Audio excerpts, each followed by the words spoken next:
ایک انہوں نے کہا کہ ایک بچی کو اسکالرشپ ملی ہے باہر کی، لیکن اس کے ساتھ جانے والا کوئی محرم نہیں ہے، تو اب اس کو منع کرتے ہیں کہ جی آپ باہر کا سفر نہ کریں اکیلی، تو وہ کہتی ہیں کہ بھئی یہ تو خوش نصیبوں کو ملتی ہے تو میں تو جاؤں گی، تو کیا حکم شرع ہوگا؟ دیکھیں بچیوں کے لیے اس طرح کی اعلیٰ تعلیم حاصل کرنا بہرحال شرعی تقاضا نہیں ہے، اور نہ یہ کوئی ضرورت اور حاجت میں آتی ہے۔ جو چیز ہمارے معاملات ہوتے ہیں جن کی ہمیں ضرورت ہوتی ہے ان کے 4 درجے ہوتے ہیں، میں نے آپ کو بتایا تھا، ایک ضرورت ہوتی ہے، ایک حاجت ہے، ایک منفعت ہے، ایک زینت ہے۔ بعض چیزیں ہماری ضرورت ہوتی ہیں، یعنی اگر وہ ہمیں نہ ملے تو ہماری جان چلی جائے گی، دین کا نقصان ہو جائے گا، مال چلا جائے گا، اعضاء تلف ہو جائیں گے، عقل زائل ہو جائے گی، وہ چیزیں ہماری ضرورت کی ہوتی ہیں۔ اس میں انسان بہت سی ممنوعہ چیزیں بھی شریعت کی طرف سے مباح کر لیتا ہے، یعنی شریعت اس کو اجازت دیتی ہے وہ کام کر لے۔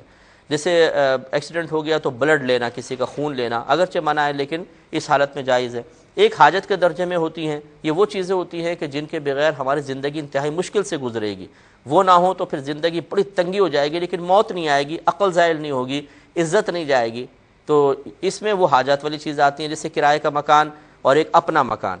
تو اپنا مکان ہماری ایک حاجت تو ہے لیکن ضرورت نہیں ہے، کیونکہ اس کے اپنے مکان کے بغیر کوئی مر نہیں جاتا، کرائے کے مکان میں بھی انسان گزارا کر ہی لیتا ہے۔ اس کے بعد منفعت کا درجہ آتا ہے جو صرف نفع والی چیزیں ہیں،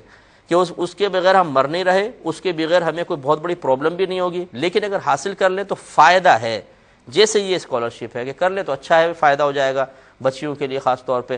تو اس لیے بہرحال یہ جب منفعت والی چیز ہو تو اس کی وجہ سے ممنوعہ چیز جائز نہیں ہو جاتی ہے، اس لیے حکم شرع تو بچی کے لیے یہی ہوگا کہ وہ صبر کریں